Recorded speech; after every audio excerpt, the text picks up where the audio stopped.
गेल्या काही दिवसांपासून सोशल मीडियावर एक मेसेज व्हायरल होतोय की 13 डिसेंबरला होणाऱ्या लोक अदालतमध्ये ट्रॅफिक चलांवर 100% सूट मिळणार आहे. पण खरंच चलन माफ होणार आहे का? नेमकं सत्य काय आहे पाहूयात.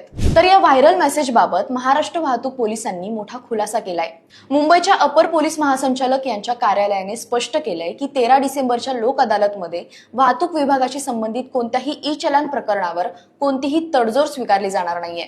काही युट्यूब चॅनेल्स आणि इंस्टाग्राम पेजेसवर 13 डिसेंबरच्या लोक अदालतमध्ये ई चलन दंडात सवलत मिळणार असल्याचा खोटा प्रचार केला जातोय.